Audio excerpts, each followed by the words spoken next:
Hoy vamos a hablar del caso de Amy Bradley.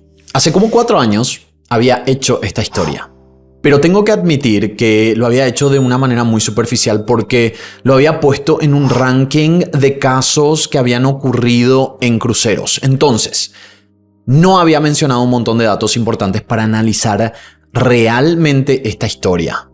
Con el lanzamiento del documental de Netflix, el caso se hizo tendencia y todos están intentando descifrar qué realmente pasó con Amy Bradley. Amy Lynn Bradley nació el 12 de mayo de 1974 en Petersburg, Virginia.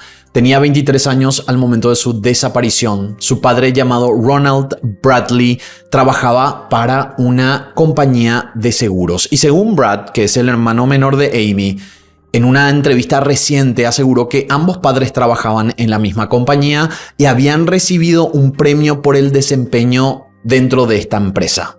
Y este premio era el viaje en crucero en el Rhapsody of the Seas de la compañía Royal Caribbean.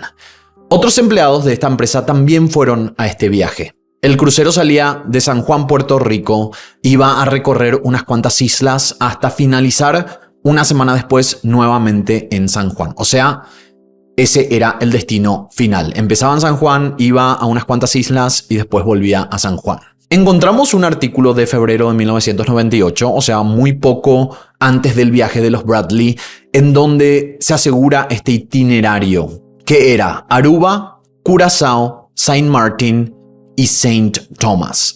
No menciona Puerto Rico porque, según tengo entendido, el Rhapsody of the Seas puede salir de diferentes ciudades. Inclusive puede llegar a salir desde Miami también. Este viaje inicialmente iban a tomar solo los padres, o sea, Ronald y Iva Bradley. Pero ellos al final decidieron invitar a sus hijos. Entonces hablaron con la empresa y les concedieron el permiso para que Amy y Brad, los hijos, puedan ir con ellos. Como los padres ya habían comprado sus pasajes hasta Puerto Rico, ellos viajaron primero. El vuelo iba de Richmond, Virginia, lugar de residencia de la familia, hacía una escala en Miami hasta llegar a San Juan, Puerto Rico. Amy y Brad es el hermano y vamos a estar hablando mucho de él en este video. Ellos viajaron un poco después y la familia se reencontró en San Juan para iniciar el viaje en crucero que fue el 21 de marzo de 1998. Hay mucha gente que se preguntaba por qué no tuvieron 2 habitaciones para estar más cómodos. Y yo creo que esto respondería a esa pregunta. Inicialmente iban a ir solo los padres y al final consiguieron que los hijos también fueran. Vamos a la línea de tiempo declarada por la familia Bradley. Mucho de lo que voy a decir a continuación viene de una entrevista reciente de Brad Bradley, realizada en el canal WTVR CBS 6, que dicho sea de paso, está muy interesante, así que les invito a que vayan a ver esta entrevista con el hermano menor de Amy Bradley. Vamos a dejar el enlace en la descripción.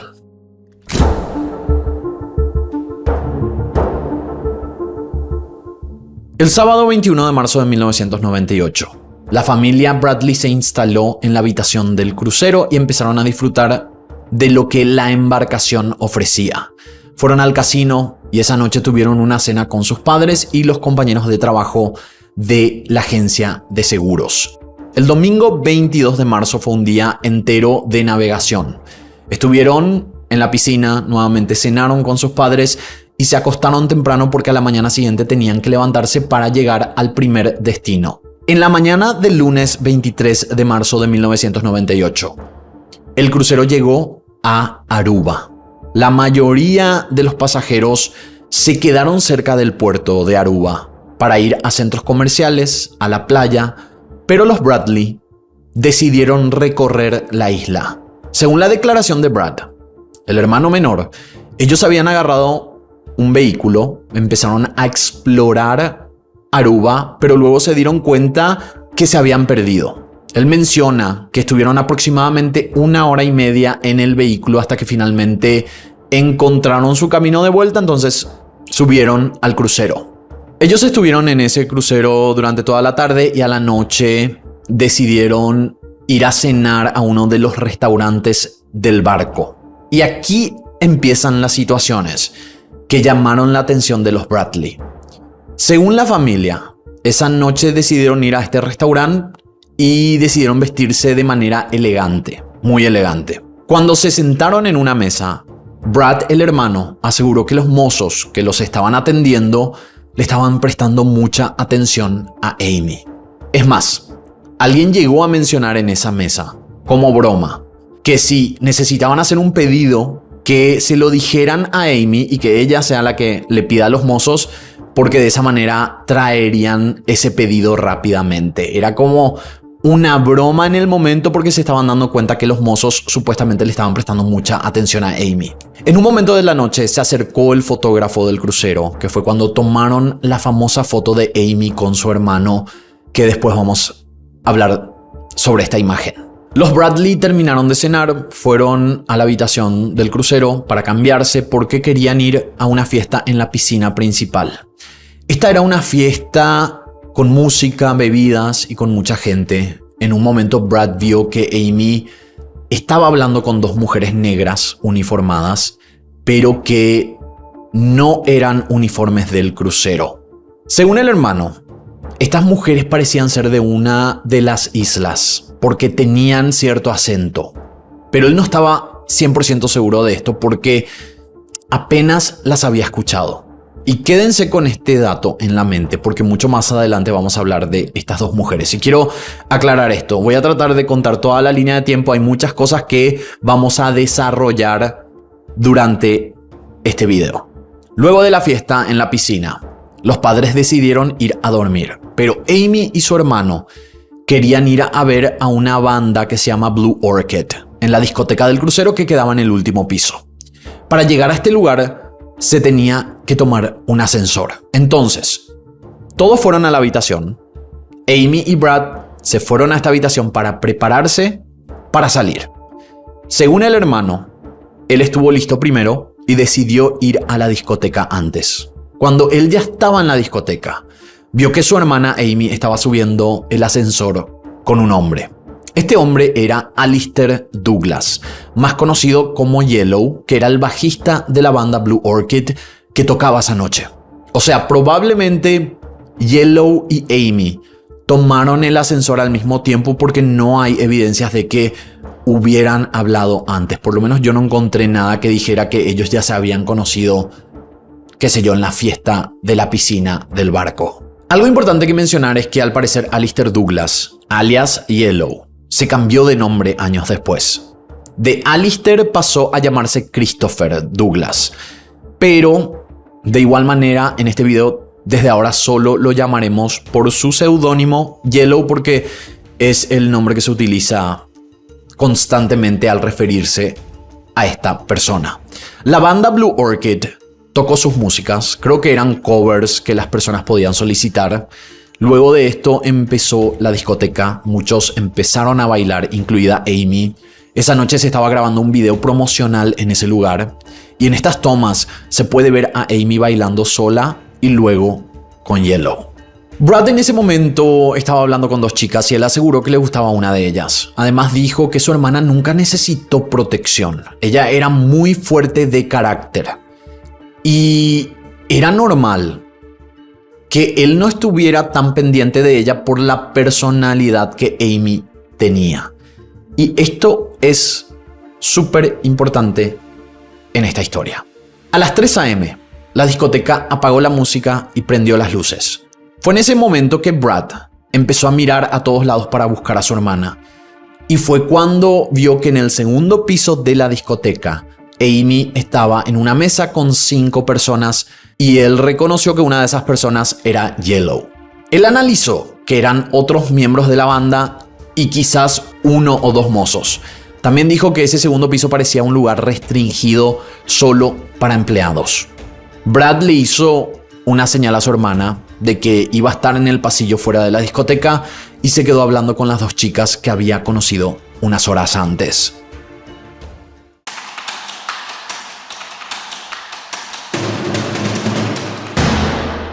Aquí hay un lapso de 30 minutos.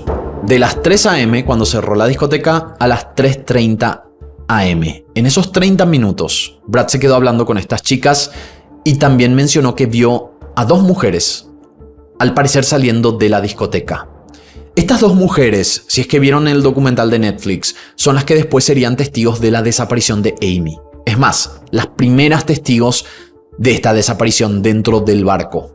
Ellas eran Crystal Roberts y Lori Thompson. A las 3:30 aproximadamente, Brad se fue a su habitación. Se despidió de las chicas, se fue a la habitación y a las 3:35 a.m. abrió la puerta de la habitación. Y Amy llegó 5 minutos después. Esto se corroboró con los datos de las llaves magnéticas que confirmaron los horarios de cada llave. Esta era la habitación 8564 del piso 8 o también, como le dicen en inglés, el deck 8. Algo importante que mencionar es que, aunque esta historia es de 1998, este crucero no cambió mucho con los años.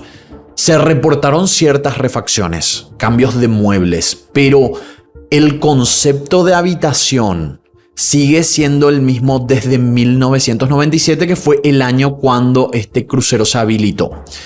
La habitación 8564, así como ven en la imagen, tenía 2 camas pequeñas que al unirse se convertían en una tamaño king.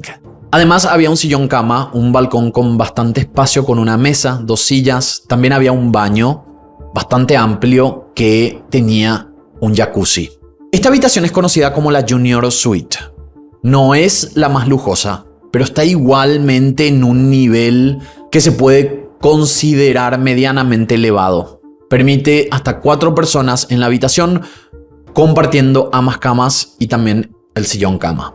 Brad, el hermano de Amy, aseguró que en los primeros días los padres durmieron en la cama mientras que él compartía el sillón cama con Amy.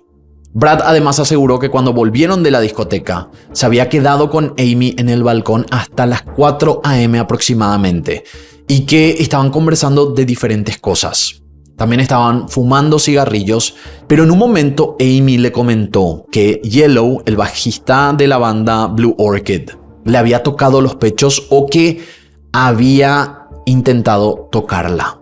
Brad dijo que Amy no tomó esta situación de mala manera. Es más, él mencionó que Amy se estaba riendo y que simplemente había rechazado a Yellow en ese momento. A las 4 a.m., Brad le dijo a Amy que ya se iba a ir a dormir porque al día siguiente tenían que levantarse temprano para poder hacer la fila de desembarque y así entrar a Curazao, lugar donde llegarían entre las 7 a 8 a.m., que son los horarios del puerto de Willemstad, que es la capital de Curazao. Amy le respondió que se iba a quedar un rato más en el balcón porque no se sentía bien y el aire fresco le estaba haciendo sentir mejor. Brad le dijo: "Te amo, hermana, te veo mañana", a lo que Amy le respondió también con un "te amo".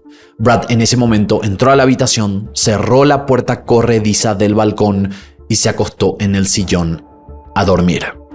Según la declaración del padre, él se despertó a las 5:30 a.m. y quiero que atiendan muy bien en los horarios declarados. Vio que Amy estaba en el balcón.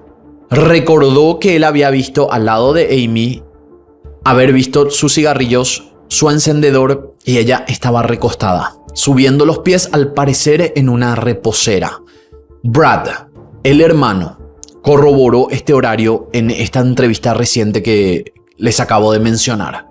Media hora después, a las 6 a.m., el padre se despertó nuevamente y ya no vio a Amy. En ese momento, la puerta corrediza del balcón estaba abierta. Los cigarrillos y su encendedor no estaban ahí. Y además estaban las sandalias de Amy en el piso del balcón. En el sillón donde estaba durmiendo Brad, estaba la camisa amarilla que Amy había usado en la noche anterior. Todo esto indicaba que Amy realmente se levantó, salió de la habitación y posiblemente tenía pensado volver. Y esto porque, al analizar la situación, tiene sentido con alguien que se había ido a hacer algo rápido. O sea, haber dejado la puerta abierta, estar sin zapatos y llevar los cigarrillos podría ser indicio de que Amy quizás había ido al baño y que iba a volver al balcón. O quizás se dio cuenta que ya no tenía cigarrillos y se fue a comprar una caja.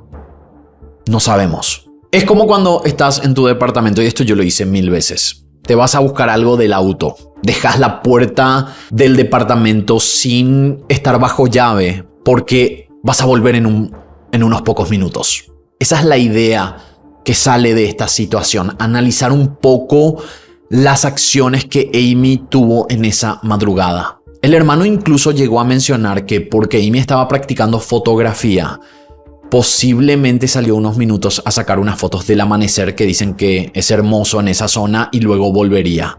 Ahora, quiero aclarar que esta teoría no tiene sentido porque la cámara de fotos se encontró en la habitación. O sea, si ella se fue y después desapareció, la cámara tendría que haber desaparecido también, pero quería mencionar eso. El padre entonces se levantó a las 6 a.m., se dio cuenta que Amy ya no estaba, pero su familia estaba, o sea, su hijo Brad estaba en el sillón durmiendo, su esposa estaba al lado de él en la cama, pero Amy no estaba en ningún lugar. Entonces él se levantó, empezó a recorrer el crucero pensando que Amy estaría por ahí, pero estuvo media hora caminando por los lugares comunes del crucero y no la encontró. Él entonces volvió a la habitación. O sea, según su recuento, estamos hablando de las 6:30 a.m. Primero despertó a su esposa y le contó que no estaba encontrando a Amy. Luego levantaron a Brad y le dijeron que Amy estaba desaparecida.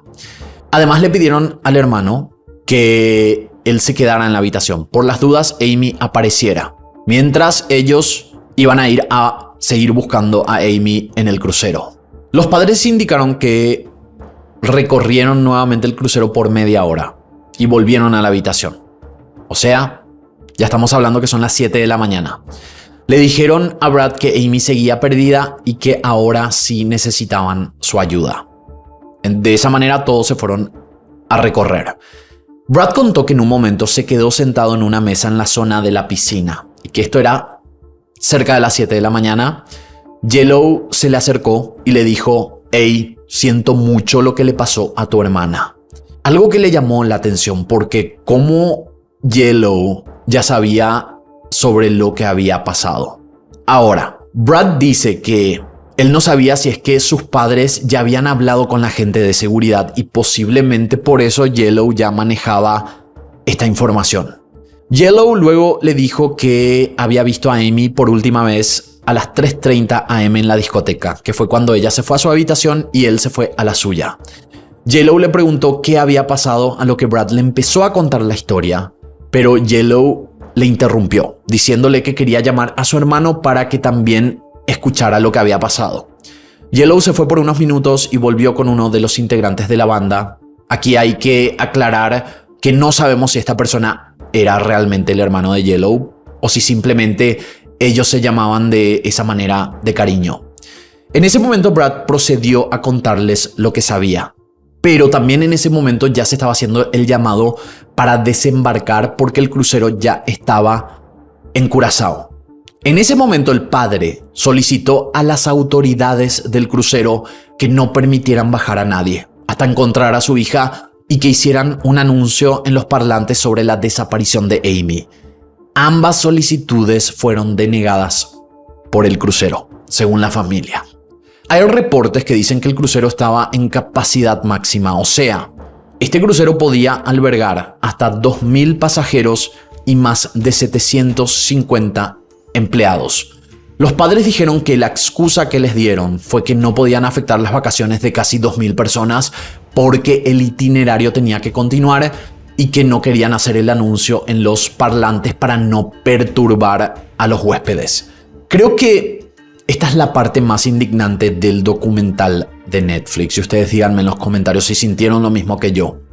Y esto fue cuando el director del crucero, un hombre llamado Kirk Detweiler, dijo en esta producción audiovisual lo siguiente: «No podemos arruinar las vacaciones de miles de personas solo porque una chica está desaparecida». Este hombre en parte representa a la empresa, pero a mí me pareció algo súper indignante. O sea, nadie en su sano juicio se molestaría porque se hace un anuncio de una persona desaparecida. Y la poca empatía que este hombre sigue demostrando es indignante. Y creo que los que vimos este documental estamos de acuerdo con que este hombre es un imbécil. Después de tanto insistir, se hizo el primer anuncio en los parlantes pocos minutos después, pero no era un anuncio sobre una desaparición, sino que era un anuncio pidiendo a Amy Bradley que se acercara al lobby urgentemente. Nada más.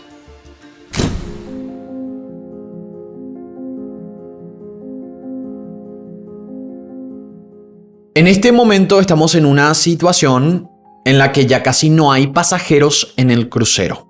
Muchos estaban disfrutando de las playas y los locales comerciales de Curazao.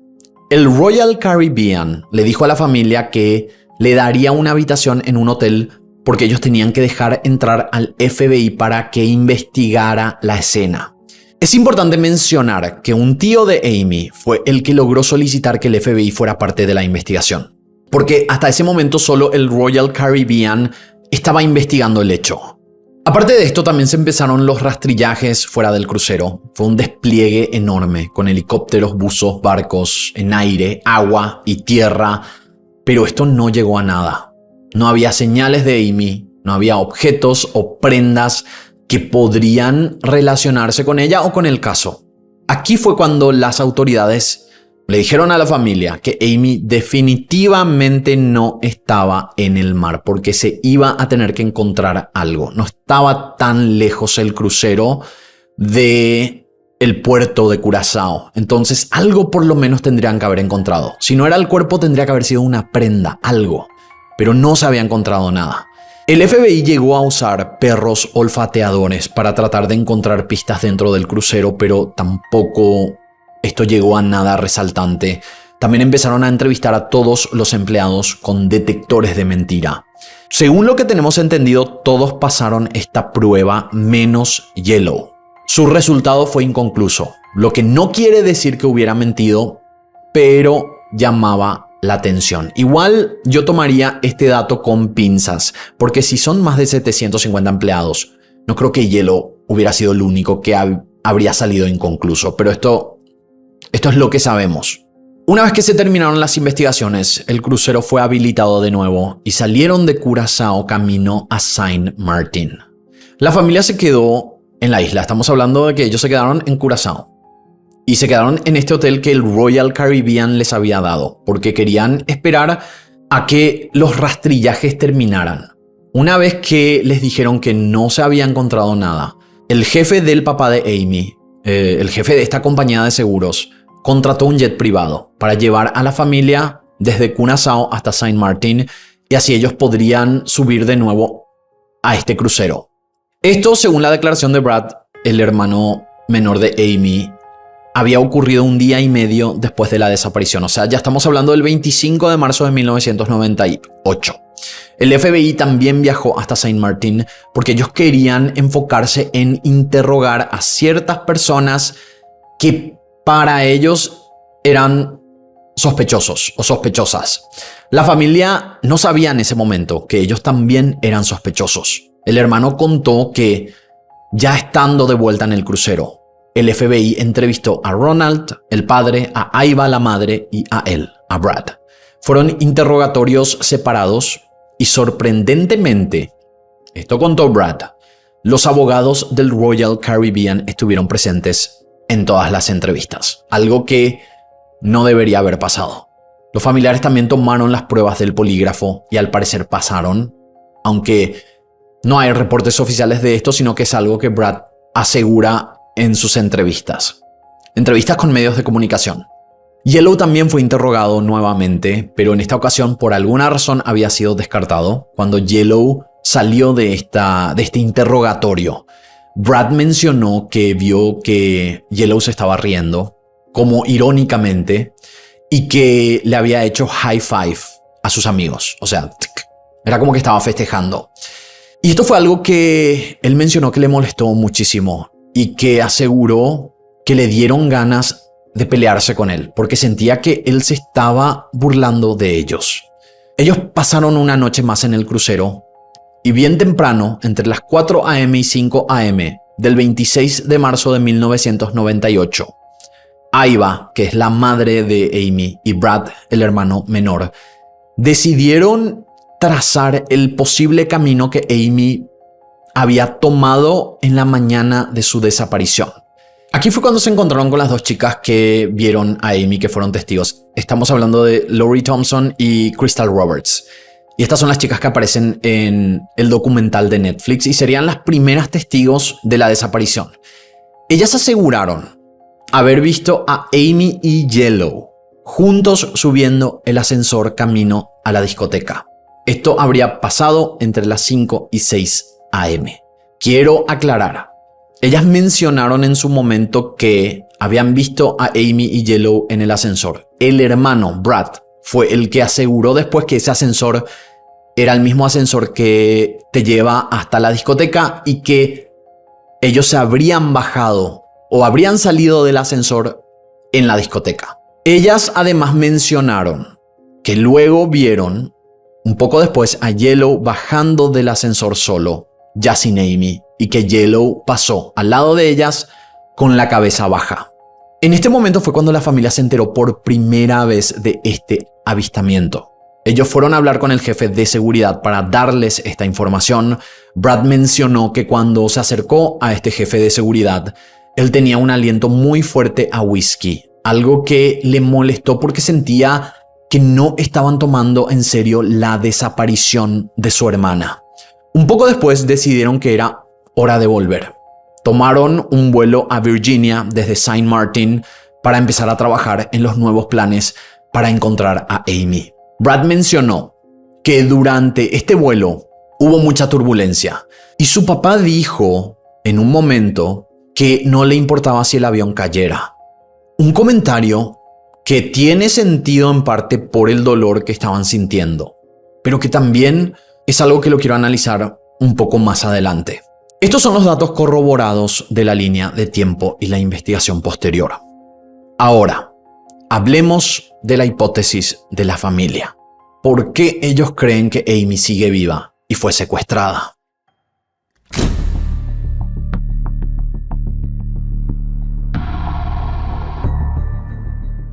La familia Bradley está convencida hasta la fecha que Amy sigue viva y que lo que pasó esa madrugada del 24 de marzo fue un secuestro. Y vamos a enumerar estos datos para que todo esté muy bien organizado y que esta historia se entienda mejor. Tengo que aclarar que todo lo que voy a decir a continuación viene de entrevistas de la familia, la página web que ellos habían creado en su momento y medios de comunicación confiables. Primero que todo, para ellos, la habitación contaba una historia clara.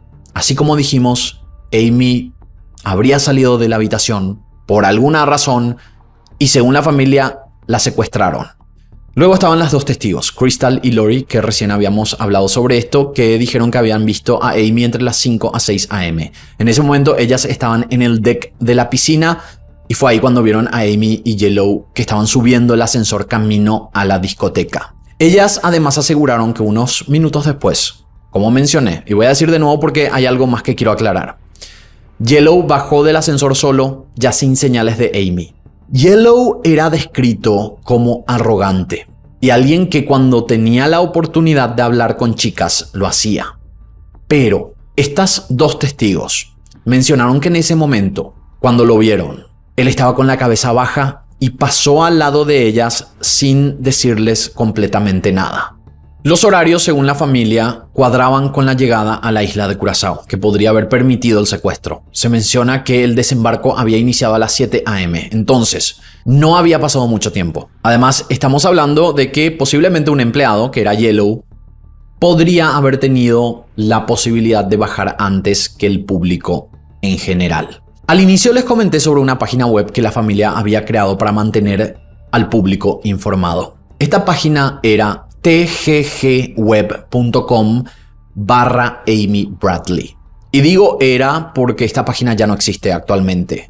Pero gracias a servicios como Wayback Machine podemos acceder a ciertas partes de la web que quedaron registradas. Esta página tiene mucho contenido muy interesante sobre el caso. Por ejemplo, la familia citó los nombres de las personas que habían hablado con Amy en la noche del bar. Una de ellas era Yellow, que ya sabemos.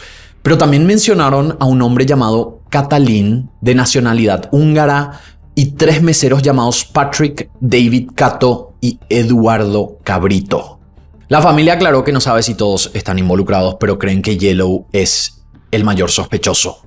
Los Bradley también aseguraron que la investigación interna que se hizo, estamos hablando de la investigación que hicieron los del Royal Caribbean, luego de que el crucero estuviera casi vacío, cuando los pasajeros bajaron a Curazao, y todavía no fue el FBI, estamos hablando de la investigación interna. Esta investigación fue casi nula.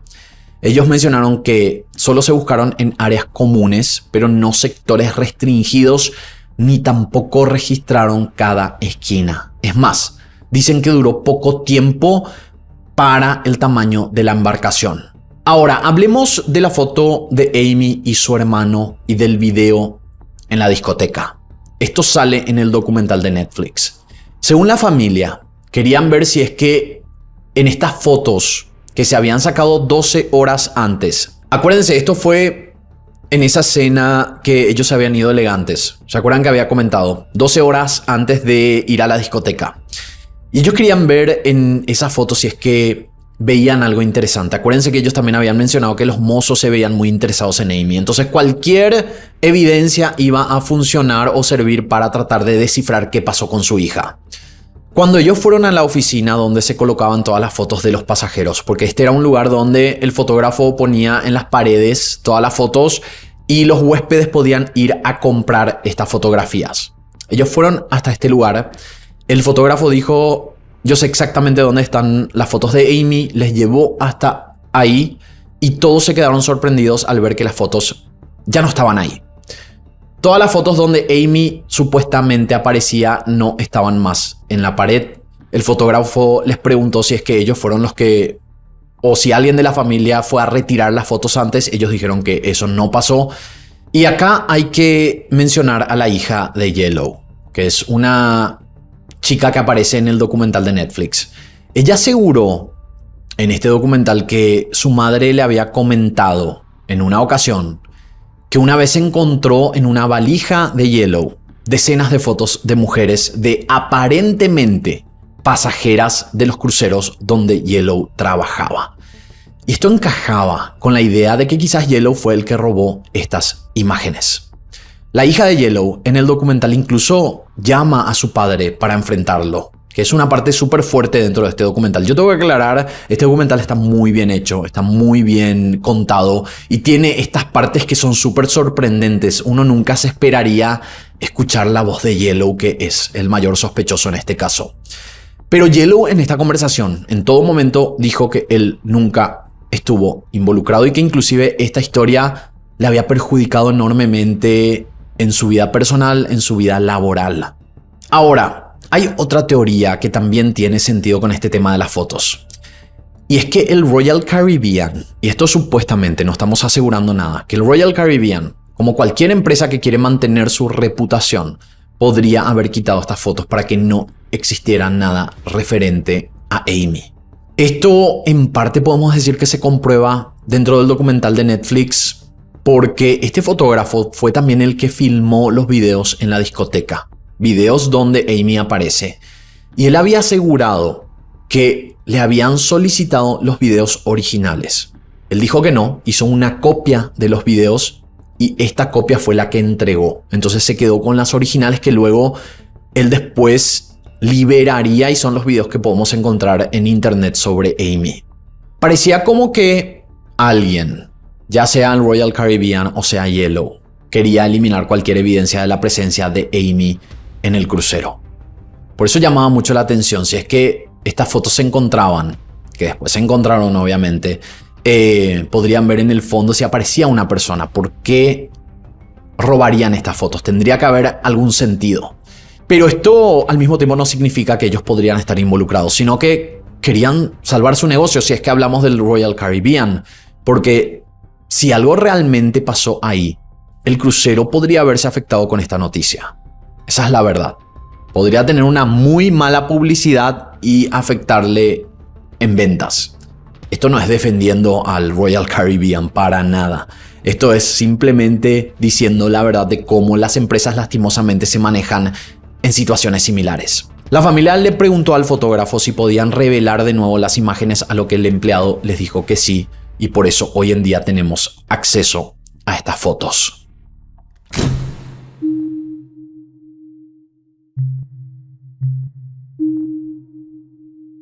Con los años llegarían más testigos que alimentarían la hipótesis del secuestro. Hubo muchos avistamientos, pero 7 de ellos fueron tomados muy en cuenta. Y esto es normal en casos de desapariciones. Las líneas de alerta reciben cientos y miles de llamados cuando estamos hablando de desapariciones. Pero se van descartando los testimonios con detalles que no se saben públicamente. En el caso de Amy, por ejemplo, se sabía que ella tenía por lo menos un tatuaje que era el más importante, que era el demonio de Tasmania, que ella tenía en el hombro izquierdo. Pero ella en total tenía 4 tatuajes. Algunos estaban ocultos. Entonces, mencionar solo el tatuaje del demonio de Tasmania no era suficiente para corroborar avistamientos.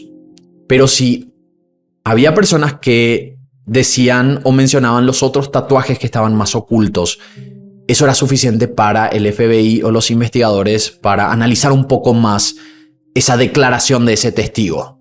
También se sabían cosas como lo que ella estaba vistiendo. Ella tenía jeans, una camiseta blanca y posiblemente estaba descalza. Y obviamente otros detalles físicos que eran visibles, como el corte de cabello que ella tenía, su color de piel, su color de ojos, etc. Cuando personas llaman a reportar que vieron a la víctima y mencionan datos que son públicos, como dije recién, sin dar otros detalles que solo los investigadores saben, normalmente se rechazan estos reportes. Pero si se encuentran con alguien con información que cuadra con estos datos ocultos, por decirlo de alguna manera, ahí es cuando se investiga más. Ya hablamos del primer reporte, que fueron Tori y Crystal, que vieron a Amy con Yellow en el ascensor camino a la discoteca entre las 5 y 6 de la mañana. El siguiente testigo más creíble fue David Carmichael. Él es un buzo que dijo haber visto a Amy en agosto de 1998, o sea, 5 a 6 meses después de su desaparición. Brad mencionó en su entrevista que este es el avistamiento que para él es el más creíble. Él dijo que este testigo vio a una mujer parecida a Amy con 2 hombres. En un momento hicieron contacto visual con la mujer, o sea, David Carmichael es como que estaba mirando a la mujer y de repente la mujer también se quedó mirándolo. Ella en ese momento trató de caminar hacia él, que fue cuando los 2 hombres la detuvieron. David además dijo que estos hombres lo miraron de manera enojada o agresiva.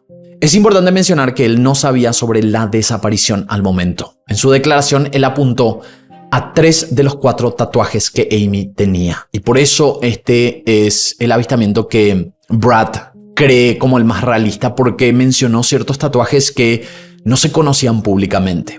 Él luego volvió a su casa, buscó sobre noticias ocurridas en la isla porque le había llamado mucho la atención esto y se encontró con el caso de Amy, lo que le aseguró que era ella. Además también identificó a Yellow como uno de estos 2 hombres que estaba con ella.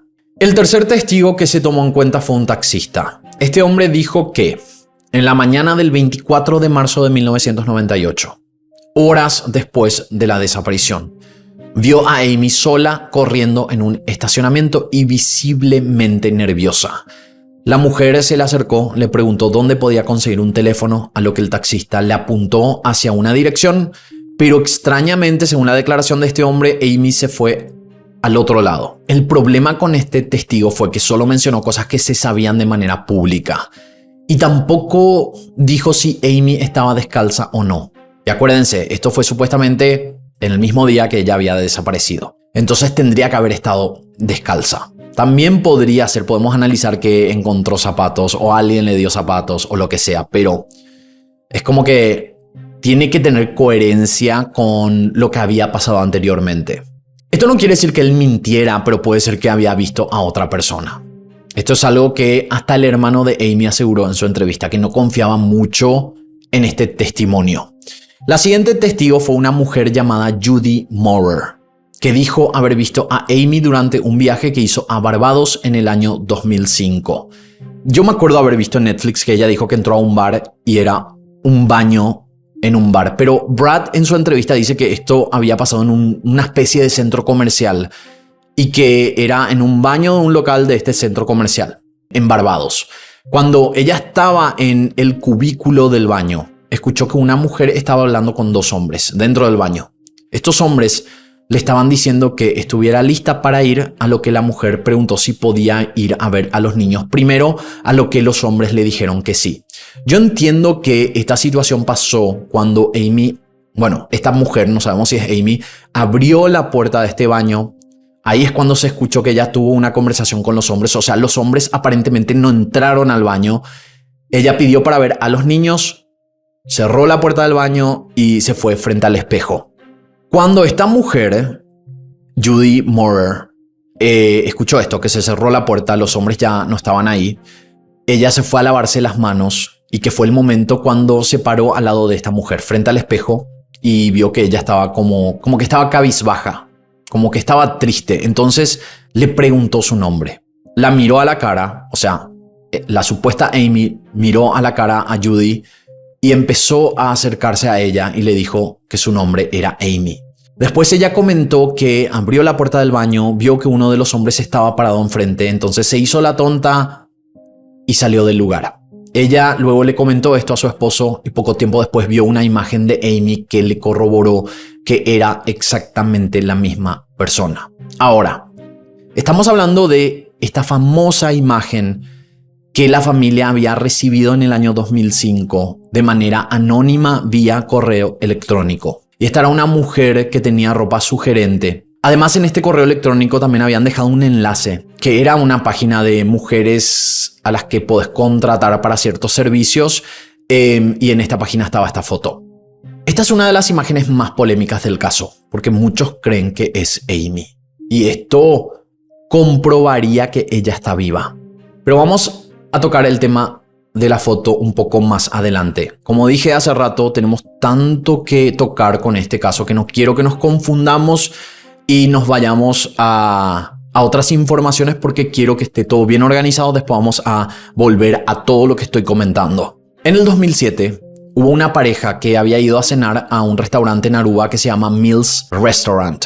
Y ellos dijeron que vieron a una chica frente a ellos con el tatuaje del demonio de Tasmania en el hombro. En ese momento no sabían sobre la historia de Amy, pero luego al ver las fotos de ella en internet, en redes sociales, aseguraron que esa chica que vieron en ese restaurante tendría que haber sido Amy.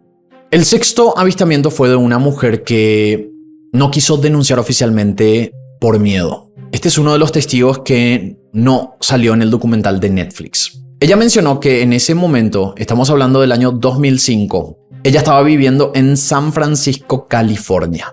Y en un momento ella estaba en la calle caminando y vio a una mujer que estaba con dos hombres. Y esta mujer le había tirado un billete a un artista callejero, un músico de la calle. Esta mujer dijo que la chica tenía el tatuaje del demonio de Tasmania en el hombro. Y aunque no quiso reportar el hecho oficialmente, y no entiendo muy bien esta parte porque llegó a hablar con el FBI, pero no sé si ella reportó con el FBI pero no quiso hacerlo público. Eso es lo que entiendo, porque ella llegó a hablar con agentes del FBI y gracias a ella se hicieron dos sketches o dos retratos hablados de los hombres que había visto con esta mujer. Y estos retratos hablados son los únicos retratos hablados que existen sobre este caso.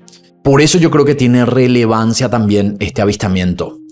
Y el último testigo que más llamó la atención y que además fue uno de los más polémicos era el de Bill Hefner, un militar naval, que luego de este documental de Netflix había recibido muchísimas críticas porque él dijo que no había ayudado a Amy, si es que era Amy, en su momento porque tenía miedo de ser sancionado y no poder cobrar su jubilación entera. Y lo que tengo entendido con esto, yo no soy un experto en jubilaciones militares, pero tengo amigos que son militares acá en Estados Unidos y al parecer, y ustedes pueden corregirme en los comentarios, díganme si esto es real o no, o expliquen mejor cómo funciona esto, pero mientras más tiempo estás y subís de rango en la milicia, tu jubilación es más grande.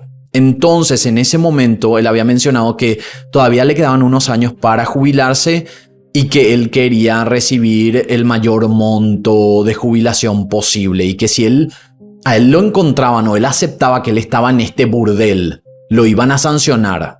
Probablemente iban a hacer que se jubilara en ese momento y él no iba a recibir esa jubilación más jugosa. Esa fue su explicación, o por lo menos lo que yo entendí. Y esto porque ellos no tenían permitido ir a lugares como el bar al que él había ido. Él mencionó que hicieron una parada en Curazao, entonces aprovechó y entró a este burdel que se llamaba Hotel Stellaris, muy cerca del puerto de la ciudad capital de Curazao. Este lugar era una mezcla de hotel, bar y burdel.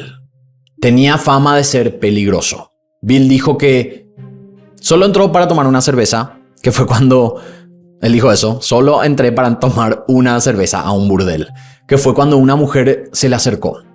Ella le dijo que su nombre era Amy Bradley y que había estado o que la habían secuestrado. En un momento había otra chica en ese lugar, en ese burdel, que se había acercado y trató de alejarla, al parecer para proteger a Amy o a esta mujer que dicen que es Amy. Y después llegó un hombre que agarró a esta mujer y la llevó a otra habitación subiendo unas escaleras para que dejara de hablar.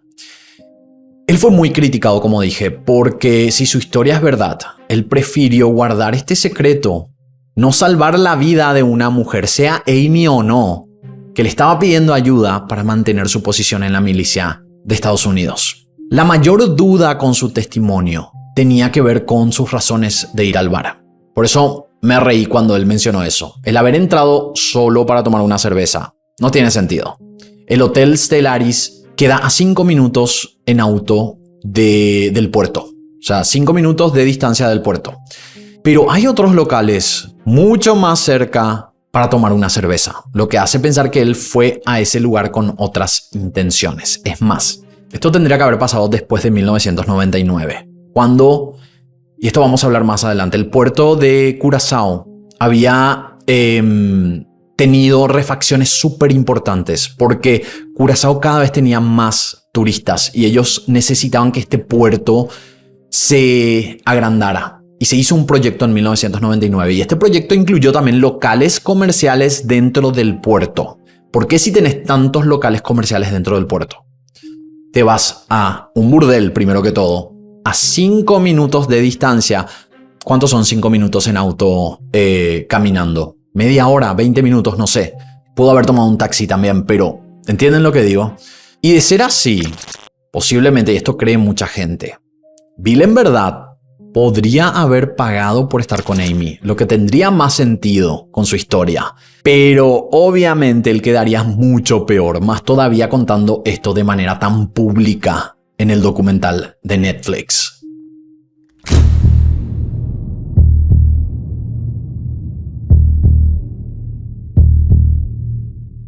Hasta este punto todo indicaba a un secuestro.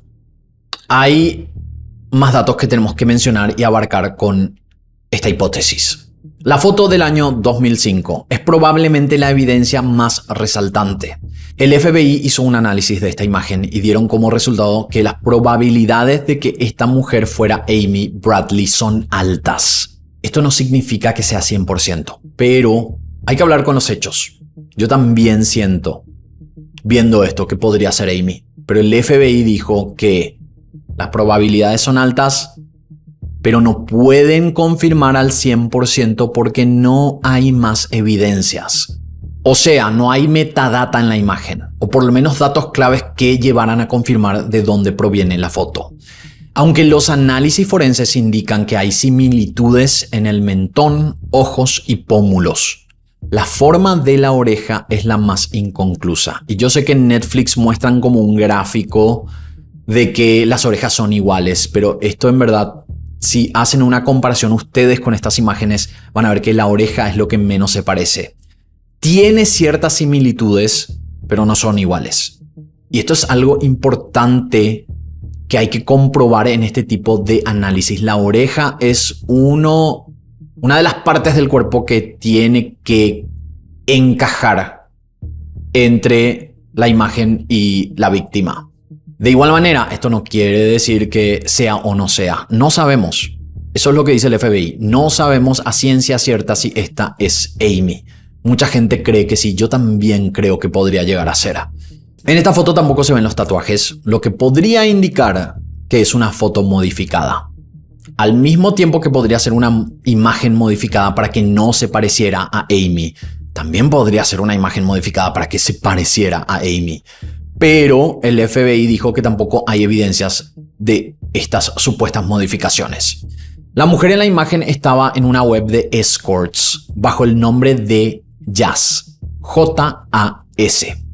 Y el hermano de Amy comentó que la web tenía un nombre parecido a Adult Vacations, o sea, vacaciones de adultos o algo similar. Yo traté de buscar esta web para ver si en esta página que te lleva a webs borradas, porque esta página ya no existe, tendría algún registro, pero la verdad que no encontré nada al respecto. Si ustedes saben cuál es esta página web, si lo vieron en algún lugar, déjenme en los comentarios porque me encantaría ver si existe algún registro sobre esta web. Hace poco salió una mujer llamada Rebecca a declarar que ella conocía a esta tal Jas y que no era en ninguna isla, sino que era en Florida, supuestamente. Es más, ella aseguró que la maquilló para esas mismas fotos que salieron a la luz. Y este es un dato súper nuevo sobre esta historia. El canal que hizo esta entrevista, que entrevistó a Rebecca, a esta mujer que asegura esto, se llama True Crime This Week, que lo pueden ir a ver. Voy a dejar también el enlace en la descripción. Ahora, tengo que ser súper sincero. Yo no confío en esta declaración por el único hecho de que la persona que hizo esta entrevista es James Renner. Esta no es la primera vez que hablo de James Renner. Si se acuerdan, en el caso de Maura Murray, James Renner era una figura importante en la hipótesis de que Maura sigue viva y de que Maura Murray había sido abusada por su padre, algo que no tenía una sola evidencia. Entonces, para mí, esto debería ser descartado como real hasta que, si fuera cierta la declaración, que la verdadera Jas saliera a hablar. O sea, la mujer que está en la foto y confirme que ella es la persona que está en estas imágenes. De igual manera, quiero decir que James Renner es un personaje del mundo de True Crime en Internet bastante polarizado. Tiene ciertos descubrimientos que terminaron siendo ciertos, pero otros que no. El problema con él es que él nunca acepta cuando comete un error. Pero no podemos dejar de mencionar que gracias a él mucha documentación de casos y estas documentaciones súper importantes pudieron salir a la luz. Él es un tipo que en ciertas ocasiones consigue muy buena documentación oficial sobre diferentes casos. Eso le damos por lo menos. Pero hasta ahora podemos asumir que se trata posiblemente de Amy Bradley. Y como dije, aparte de ciertos testigos que aseguraron verla, es la evidencia más importante de este caso. Hay dos situaciones más que comenta el hermano de Amy que hacen creer en la hipótesis del secuestro. Primero, un tiempo después de haber regresado a Richmond, Virginia. Esto fue cuando ellos habían llegado a Saint Martin, se quedaron una noche más en el crucero, ya expliqué todo lo que había pasado, ellos entonces decidieron volver a Richmond, Virginia. Brad, su papá, un tío y el novio de Amy habían viajado de vuelta a Curazao. Esto fue para hacer una conferencia de prensa y también se habían ido con una medium o vidente que les había dado ciertas informaciones para buscar a Amy que terminaron llegando a nada. Es más, Brad aseguró que después de eso dejaron de responder a videntes porque todos los videntes o las videntes decían cosas diferentes. Entonces era como, no podemos seguir esto sin evidencias reales. No digo que los videntes o las videntes mientan, pero bueno, la mayoría quizás sí. Ya estando en Curazao, hicieron esta conferencia de prensa en un hotel y luego de hablar con los medios de comunicación, Brad y su padre salieron del lobby a la calle. Y en la entrada del hotel, un hombre de avanzada edad empezó a hablar con ellos. Este hombre primero les preguntó si Amy era su hija, a lo que el papá le dijo que sí. Entonces el hombre le dijo lo siguiente: quiero que sepas que tu hija no murió, no cayó ni se tiró al agua. Ella está en esta isla y espero que la encuentres. Y él estaba hablando obviamente de Curazao. Luego les mencionó 3 lugares a los que ellos deberían ir a buscarla. Y estos lugares fueron Coral Cliff, Caducee Cliff y un lugar llamado Habitat. También les dijo que tuvieran cuidado, que no hablaran con mucha gente y que simplemente observaran los alrededores. Eso por una parte. El otro detalle que también aseguraba que esto podría haber sido un secuestro tenía que ver con que luego de este encuentro con este hombre de avanzada edad, Brad, su tío, su papá y el novio de Amy estaban en el auto en un semáforo en Curazao cuando de repente Brad escuchó que alguien dijo su nombre y que la voz era muy similar a la de Amy. En ese momento le preguntó a sus familiares si también habían escuchado eso y vieron que varios autos habían cruzado, pero ellos sintieron que el que había cruzado cuando se escuchó eso era el auto que podría haber tenido a Amy dentro. No sé cómo explicar mejor esa situación. Entonces ellos dieron la vuelta, siguieron a este vehículo. Este vehículo entró a una calle angosta de tierra. Ellos estaban seguros que iban a encontrar a Amy en este auto. Cuando lo alcanzaron, vieron que ella no estaba ahí. Ahora, lo que Brad piensa sobre esta situación es que ellos siguieron al auto incorrecto, porque en ese momento había mucho tráfico. Y él hasta la fecha asegura que escuchó la voz de Amy ese día. Y casi me olvido de un punto súper importante, porque hay una tercera situación que se mencionó en el documental de Netflix y también mucha gente cree que esto confirmaría que Amy sigue viva. Y tiene que ver con una página web que había sido creada para dar información sobre el caso y no estoy seguro si es esta web que yo encontré y que ya no existe, pero podría ser. Según la familia, empezaron a ver que fotos personales de Amy que ellos subían eran visitadas por un IP que aparecía constantemente. Lo que dan a entender con esta parte es que podría tratarse de Amy, ya que muchas de estas imágenes eran muy personales. Cada vez que subían algo nuevo, este código IP de Barbados aparecía. Incluso en fechas especiales como por ejemplo el cumpleaños de Amy. Y esto encaja con esta testigo del baño de Barbados. Ella dijo que en un momento Amy dijo querer ver a los niños, lo que hizo generar posiblemente la hipótesis más importante, o una de las más importantes porque hay muchas, que Amy sigue viva, tiene hijos, por eso pidió ver a los niños en ese momento y posiblemente amenazaron en matar a sus hijos si ella intentaba comunicarse o intentaba volver a su casa. Entonces, lo único que podía hacer si esta hipótesis era real era entrar a la web para revivir esas memorias a través de las fotos que su familia subía. Mucha gente cree que esta sería la respuesta. Y la verdad tiene sentido. Lo del IP es posiblemente, no sé si lo más realista, pero una de las situaciones más realistas que hasta la fecha se lanzó con esta historia. Ahora, para ser neutros con toda la información, esto también podría tratarse de quienes cometieron el crimen. No es raro ver casos de criminales que buscan información constante sobre sus víctimas para saber qué tan cerca estaría la policía de atraparlos. Si se ponen a pensar en el caso de Luca Magnotta, que también hay un documental en Netflix y yo también había hecho un video sobre él, él había hecho esto. Él se buscaba en internet y en un momento el dueño del cibercafé donde él iba vio esto y lo reportó. Aunque esto salió en el documental, no se abarcó mucho si es que las autoridades llegaron a investigar esto. Creo que dijeron que no podían porque era otro país. No tenían la opción de realmente indagar mucho en esto. Eso es lo que yo entendí. Mucho menos allanar un lugar que esté relacionado con este IP. Y también tenemos que decir que ver un IP en tu web no es evidencia suficiente para sospechar de un criminal. No es que viendo un IP en tu página web, vos podés decir a la policía, hagan un allanamiento en ese lugar, al menos que desde ese IP vengan mensajes de amenazas o haya alguna evidencia más. Eso es importante mencionar también. Lo que tampoco tiene sentido con esto es que si Amy fue la que encontró esta web, quiere decir que tenía acceso a internet. ¿Y cómo no pudo contactarse con alguien, al menos de manera anónima? O un mensaje encriptado o algo. Esto es o porque la hipótesis quizás no es tanto como pensamos que es Amy, o quizás Amy está todavía bajo el control de estas personas y solo dejan que vea ciertas cosas. Eso también puede ser. O también si analizamos más profundamente, pueden ser los criminales que, qué sé yo, descargan estas fotos y después le muestran a Amy. O sea, que no es Amy la que está buscando en internet. A eso voy.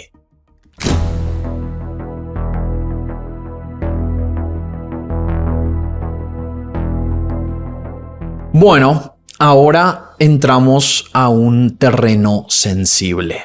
Porque a medida que los años pasaron, empezaron a encontrarse inconsistencias en las historias, las evidencias y los recuentos de testigos y de la familia.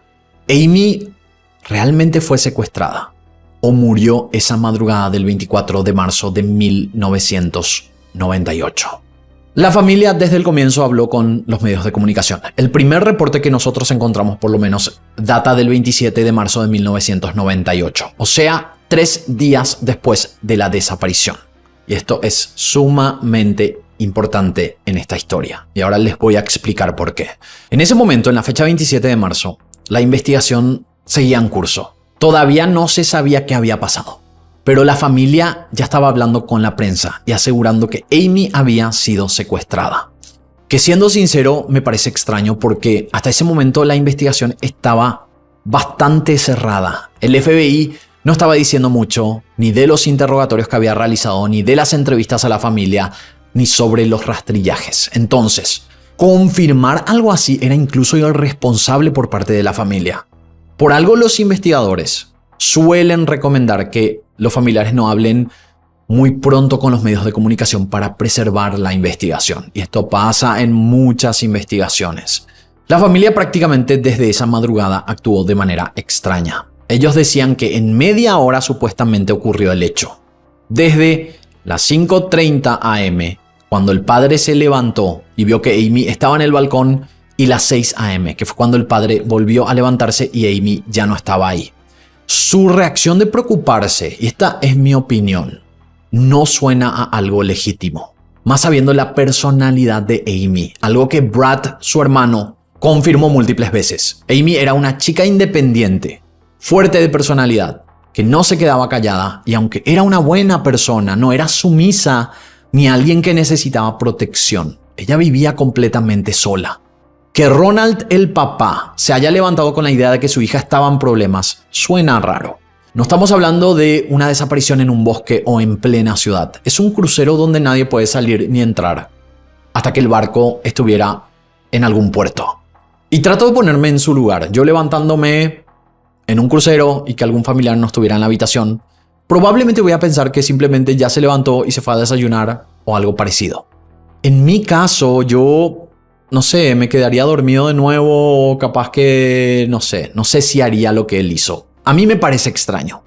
Ahora, hay mucha gente que dice él tenía la sensación de que a su hija le había pasado algo.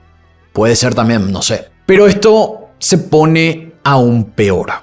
Uno de los datos más reveladores es que por meses se reportaba que la persona que vio por última vez a Amy no fue el padre, fue la madre. Esta situación de que el padre se levantó a las 5:30 am se reportó por casi 7 meses o por más de 7 meses en los medios de comunicación de que esta situación había sido la madre, no el padre. El padre estaba durmiendo y la madre fue la que vio que su hija estaba en el balcón. Ahora, si no fue el padre, según estos reportes iniciales, su historia de que fue a buscar a su hija no tendría sentido.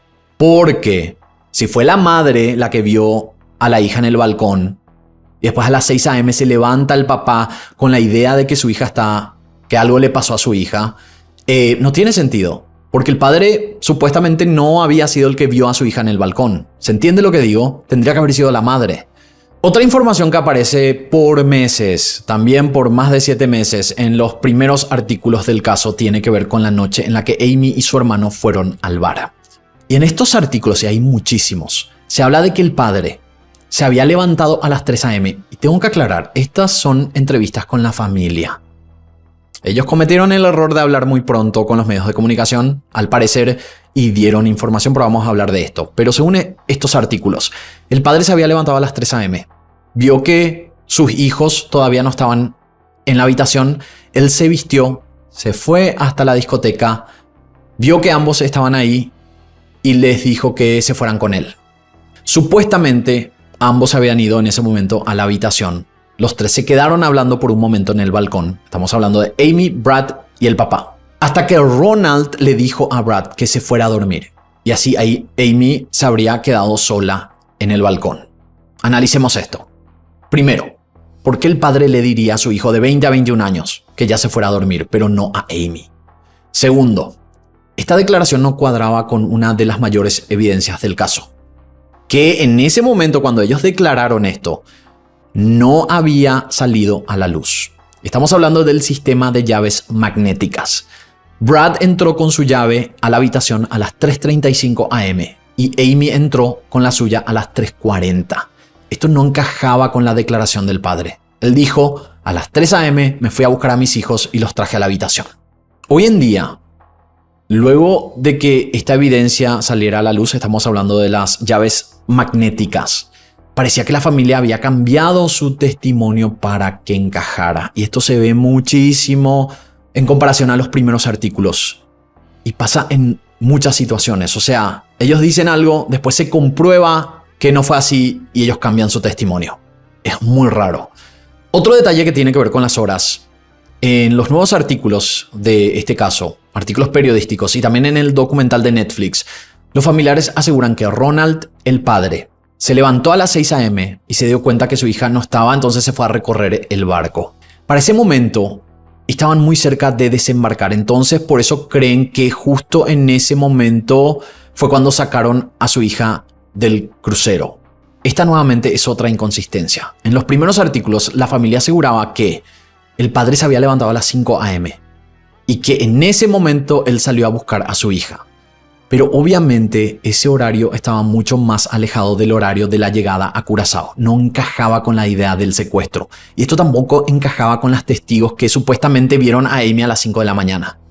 Porque el papá ya estaba recorriendo el barco en ese momento, según estos reportes iniciales que, de nuevo digo, fueron hechos con entrevistas a la familia. Estos periodistas, y tengo que decir, la mayoría de los periodistas que trabajaron en este caso al comienzo fueron del Associated Press, que es una agencia de periodismo súper respetable. La llegada a Curazao era aparentemente a las 7 am.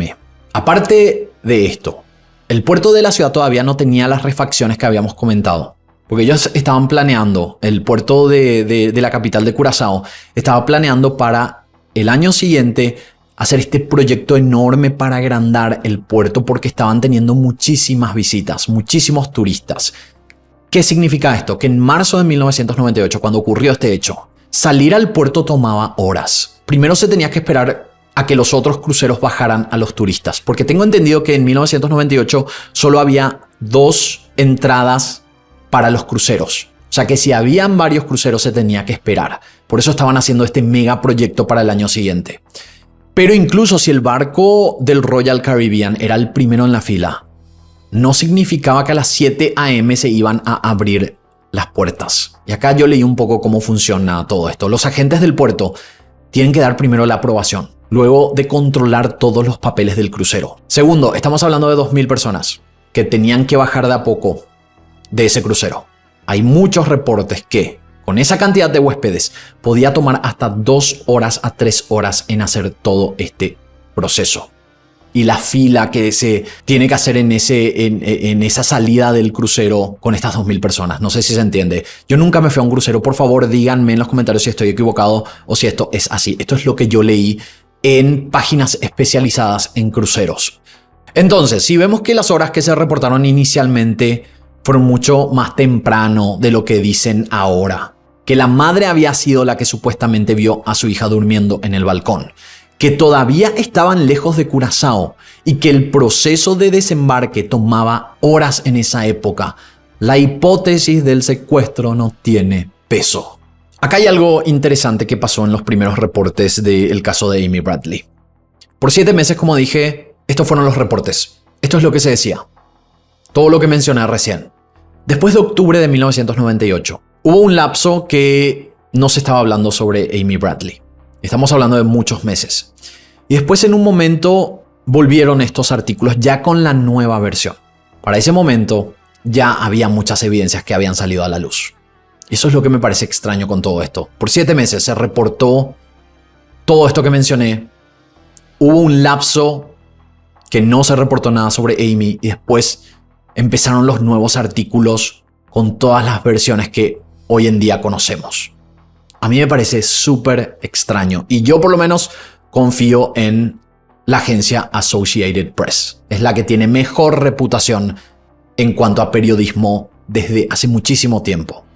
¿Por qué estos periodistas se equivocarían? Y tenemos que decir, los periodistas de Associated Press, del AP, más todavía en esa época, grababan las entrevistas que tenían con los familiares y eso ponían en los artículos. Esto viene de la fuente principal, que son los familiares. Y cuando empezaron estos nuevos artículos, ya mucho tiempo después, ahí es cuando se empezó a decir que el padre fue el que vio a la hija en el balcón. Pero de nuevo, aunque empezaron las nuevas versiones, también había errores en estas nuevas versiones. En varios artículos, después de octubre de 1998, el padre había declarado haber visto a su hija durmiendo en el balcón. Pero en reportes posteriores, y estamos hablando después del año 2002, él recién menciona que él no podía ver la cara de su hija, sino que solo las piernas, porque había una cortina tapándola. Entonces, ¿por qué en estos reportes de después del año 2002 él dice que vio a su hija durmiendo? ¿Cómo él sabía que ella estaba durmiendo si solo le podía ver las piernas?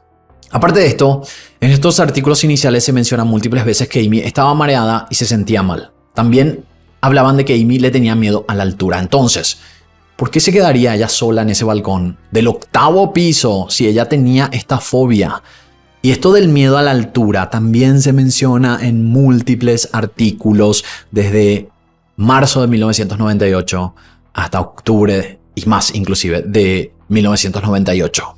¿Y cómo puede ser que existan decenas de artículos de 1998 con las descripciones de los hechos completamente diferentes a lo que son ahora? Y como dije, son entrevistas y declaraciones de la familia en medios fidedignos que estaban cubriendo el caso. Parecía, y esta es una opinión, parecía que por meses dieron declaraciones reales de lo ocurrido. Pero como las evidencias empezaron a salir, muchas declaraciones no encajaban. Y así empezaron a cambiar los testimonios. Con cada nueva evidencia que salía, empezaba una nueva versión. Y como dije, si esto era solo un artículo, o 2, o 3, lo podría tomar como un error. Pero son al menos 7 meses de decenas, no decenas, cientos de artículos lanzados en ese año. Cuando los medios le preguntaban a la familia si podría haberse tratado de un accidente, ellos decían que no, porque Amy era deportista, nadadora y además era salvavidas. 2 cosas. Caerse de un 8º piso en un barco, aunque sea agua, te puede matar. Además, era de noche. Probablemente no se veía nada. Y analizando que en las primeras versiones hablaban de horarios más tempranos que los que se mencionan actualmente, tiene sentido que el cuerpo no se hubiera encontrado, porque estamos hablando de al menos 30 a 45 kilómetros de distancia de la costa, a diferencia de los 16 kilómetros que se mencionan actualmente. A 30 y a 45 kilómetros, los cuerpos no se encuentran. Y vamos a un dato revelador. La Guardia Costera de Estados Unidos asegura que menos de un 10% de cuerpos son recuperados en el mar a esa distancia, en las primeras 24 horas. Y menos del 2% es recuperado en las primeras 72 horas. Si esta hipótesis fuera real, entonces las probabilidades de que Amy fuera encontrada son casi del 0%.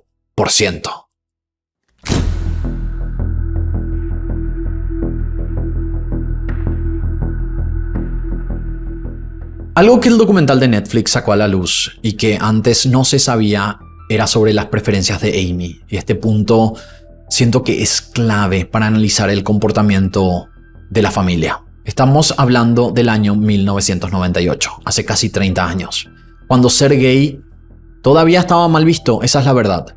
En esta producción de Netflix aparece una mujer llamada Molly McClure, quien ella aseguró que fue la novia de Amy. Según su relato, en enero de 1998, 2 meses antes del viaje, ellas habían hablado por teléfono y Amy le había confesado que se había besado con otra chica cuando ella estaba tomada, estaba como borracha. Molly en ese momento le dijo que necesitaba un tiempo para analizar todo lo que había pasado y en los siguientes meses, a pesar de que Amy la llamaba, Molly ya no atendía el teléfono. Fue así que Amy le mandó un mensaje en una botella, lo cual yo creo que es una de las partes más sorprendentes de este documental de Netflix, porque primero que todo no sabíamos que Amy era lesbiana. Segundo, la novia aparece. Tercero, hay un mensaje en la botella que es irónico porque sabiendo lo que significa un mensaje en la botella y lo que pasó con ella en el crucero es súper loco. Y esta, como dije, fue la primera vez que la novia de Amy compartía este mensaje públicamente y decía lo siguiente: Molly, te he lastimado más de lo que pudieras perdonar. No te pido que lo olvides porque eso nunca pasará, solo te pido que puedas encontrar en tu corazón un perdón. Siento que hay un océano entre las dos, como si fuera que ahora estuviera en un desierto esperando a que me salvaras. Un mensaje en la botella es mi única esperanza. Te extraño, Molly. Sálvame, por favor. Atrapada, Amy. Fuerte. Y sí, es esta ironía de que fuera un mensaje en la botella que habla sobre que un océano las estaba separando y que ella necesitaba ser salvada. Esto es loco. El tema de su homosexualidad también es discutido en muchas partes porque se cree que la familia de Amy no aceptaba que ella fuera lesbiana. Mucha gente cree que la familia Bradley tiene tendencias políticas conservadoras. Yo no estoy aquí para juzgar a nadie, pero yo siento que es un detalle importante porque Amy era lesbiana y crecer en una familia con pensamientos conservadores es complicado para alguien que se identifica como gay, lesbiana, etc. Esa es la verdad. Seas de la derecha, seas de la izquierda, esa es la verdad. Brad aseguró en entrevistas recientes que ellos no son ni racistas ni homofóbicos cuando había salido esta información en redes sociales, pero vamos a los hechos. ¿Por qué Brad mencionaría en el documental que Amy tenía un novio? O sea, esto podría ser un dato normal. Si es que Brad de repente salía en el documental y decía, ay, dicho sea de paso, Amy tenía un novio, pero también tenía una relación con una chica. No. Él menciona esto cuando estaban hablando de la sexualidad de su hermana. O sea, a mí me hace entender que la intención detrás, en mi opinión, fue como para rebatir el hecho de que Amy era lesbiana. Como diciendo, no, ella en verdad tenía un novio. ¿Me entienden? Por otra parte, la familia jamás incluyó a Molly en nada, a la novia de Amy. Ni en las búsquedas, ni en nada organizado por ellos referente a Amy. Por lo menos hasta lo que sabemos, que también podría ser porque Amy tenía esta relación en secreto y esto confirmaría que justamente la familia no la apoyaba. Molly comentó que antes del viaje se vio por última vez con Amy porque ella le quería presentar a su nueva mascota, que era un bulldog blanco llamado Bailey, que dicho sea de paso luego quedó a cargo de la familia de Amy cuando Amy desapareció. Molly mencionó que quedaron en encontrarse después del crucero y por lo menos en una ocasión Amy le mandó una carta desde el Caribe. Brad en la entrevista de CBS dijo que él no creía que su hermana estaba como luchando contra su sexualidad y que Netflix hizo creer a todos que ella había salido del closet recientemente, pero en verdad él contó que Amy había salido del closet en el año 1995, 3 años antes del viaje, y que todo supuestamente estaba bien con eso. O sea que la familia, los padres y él estaban súper bien con Amy siendo lesbiana o bisexual. Lo que sí me queda claro después de todo esto es que cuando Brad dice que ellos son la familia más unida que uno podría llegar a conocer, no confío tanto. O sea, aunque ellos no fueran homofóbicos, hay ciertos rastros, detalles que dan a entender que la familia no estaba muy contenta con esto. Y de nuevo digo, esta es simplemente mi opinión y yo sé que mucha gente está de acuerdo conmigo. Lo que no sabemos es si la familia llegó a mencionar esto al FBI. Y este sería un dato súper interesante porque esto definiría si la familia simplemente quería creer en la hipótesis del secuestro y tratar de ocultar lo demás que podría llevar a creer que pudo haber sido una autoeliminación o pudo haber sido un accidente. Yo no encontré datos de que si el FBI sabía esto, sería interesante saberlo, porque yo creo que define mucho sobre cómo se comportaba esta familia. Igual sabiendo que ella quería volver a encontrarse con Molly, esta hipótesis de autoeliminación para mí no tiene mucha fuerza, pero es algo que se llegó a mencionar en este caso.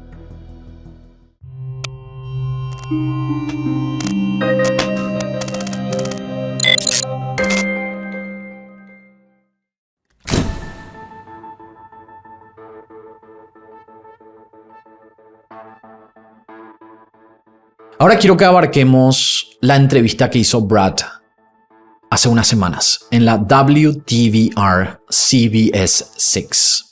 De nuevo voy a dejar este video en los comentarios, en la descripción, porque en algunas partes voy a mencionar el minuto exacto donde él dice ciertas cosas y quiero que ustedes se vayan a ver. Por eso quiero que analicemos ciertas cosas que él dijo en esta entrevista, que es la más reciente que él tiene. O sea, es súper relevante lo que él dice en 1 hora y 10 minutos que dura esta entrevista. Primero, Brad dijo en esta entrevista que hay 0 chances de que Amy se hubiera tirado, caído o escapado, porque supuestamente Amy era deportista y también porque tenía proyecciones para seguir compitiendo y no había manera que esto fuera real, lo de haberse tirado, por ejemplo. En cambio, sabemos que ella empezó a dedicarse a sus estudios, a trabajar, estaba por tener un trabajo de tiempo completo, por algo es esto, y también empezó a vivir sola. Dicho sea de paso, esto creo que no mencioné, Amy trabajaba en un restaurante y ella estaba por empezar a trabajar en una empresa a tiempo completo que es una empresa de un familiar. No sabemos de qué familiar, pero esto es lo que se dice en los artículos. Con mi equipo encontramos un artículo inédito sobre Amy Bradley del 3 de enero de 1996, 2 años antes del viaje. Y esto fue en el medio de comunicación llamado Richmond Times. Ahora, en esta entrevista, en el minuto 25:50 de la entrevista a Brad, el hermano de Amy habla de las barandas del balcón. Él mencionó que Amy tan solo medía 1,70 m. Vayan, a ver, 25:50. Él habla sobre esto. Pero en este mismo artículo de 1996 que le estoy mencionando, la misma Amy menciona que ella medía casi 1,80 m. Y aunque este es un dato menor, igual te hace analizar el por qué siguen mintiendo. Es como que quieren encajar todo a su narrativa del secuestro cuando hay evidencias de que no todo lo que dicen es cierto. Otro comentario de la entrevista que me llamó impresionantemente la atención fue cuando Brad dijo que había una posibilidad de que alguien la hubiera empujado, que alguien la habría tirado al mar. Y si no me creen, vayan al minuto 26:40 de esta entrevista y véanlo ustedes mismos. Esto jamás fue una hipótesis. Nunca se habló de que alguien podría haberla empujado. Y lo peor de todo es que si esto fuera de verdad, si esto fuera real, los principales sospechosos serían él, su padre o la madre, porque fueron los últimos en verla. Ahora, podría también tratarse de que Amy salió del barco, se encontró con alguien, se pelearon y la persona la empujó al mar. Pero no hay testigos ni evidencias de esto. Si se acuerdan, casi al comienzo del video mencioné que Brad había dicho que cuando estaba en el balcón con Amy le había contado que supuestamente Yellow le había tocado los pechos. Y déjenme dudar de esto, sabiendo la personalidad que su propia familia describía sobre Amy. Ella no era sumisa. Yo no creo que ella hubiera tomado esto a la ligera si esto fue real. Por eso me hace creer que posiblemente esto no pasó y que era de nuevo algo que ellos intentaron asegurar para que se acoplara a su narrativa. Brad también habló en esta entrevista sobre la mesa que estaba posicionada hacia la baranda del balcón, algo confirmado por el FBI y que también se contó en el documental. Brad dijo que esto no era verdad. Y de nuevo, convenientemente, lo que podría llegar a ser algo que determinaría una hipótesis como por ejemplo la de la autoeliminación, el accidente, no es verdad. ¿Por qué ciertas cosas para ellos sí son reales y otras cosas no son? Todo tiene que encajar a la narrativa del secuestro, cuando hay evidencias de que no todo lo que dicen es verdad.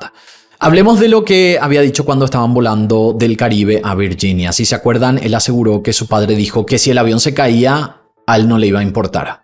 Y esto también es extraño. Primero, porque ellos estaban seguros de que supuestamente su hija seguía viva. O sea, yo entiendo el dolor de haber perdido o tener una hija que desapareció, pero es un comentario extraño de un padre que supuestamente lo único que quiere es encontrarla.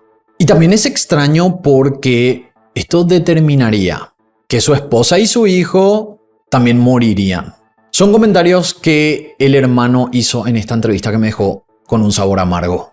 Y ahora quiero tocar un tema que creo que va a recibir muchos comentarios acá abajo, porque es algo que hasta ahora no entiendo por qué no se analizó.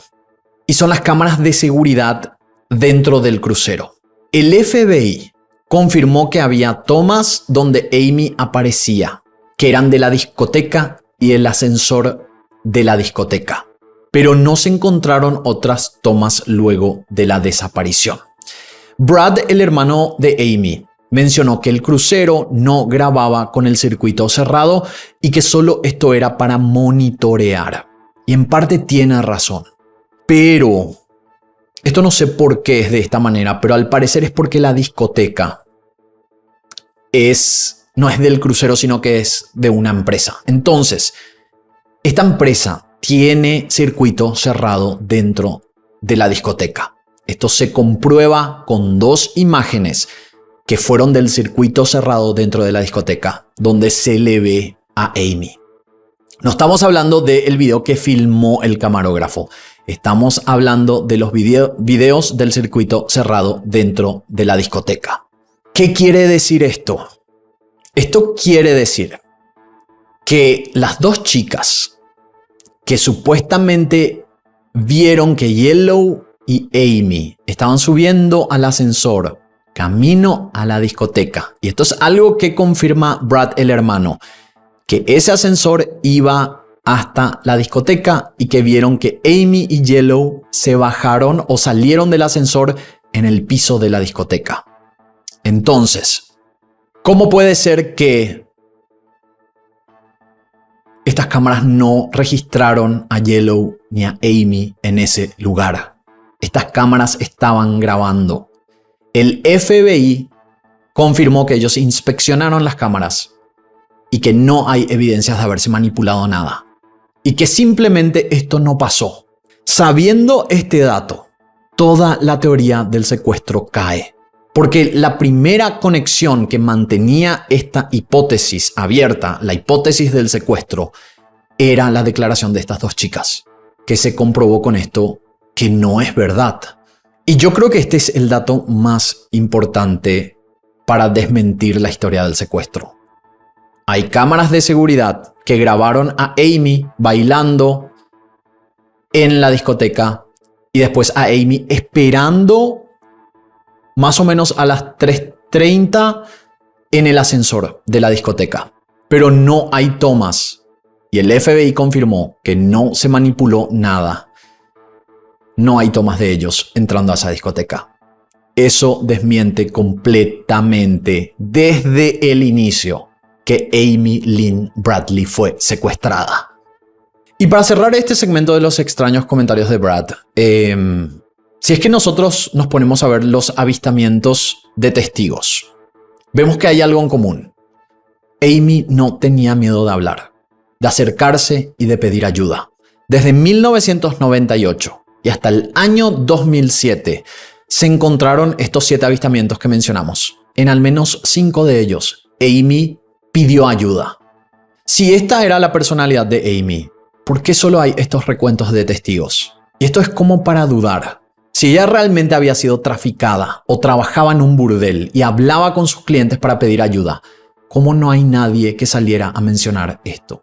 Porque con lo que vemos, con los testigos, con los comentarios de la familia, Amy no tenía miedo de hablar. Amy se acercaba a la gente. Amy pedía ayuda. Entonces, ¿por qué no hay más gente si ella era así? Si ella solía hacer esto.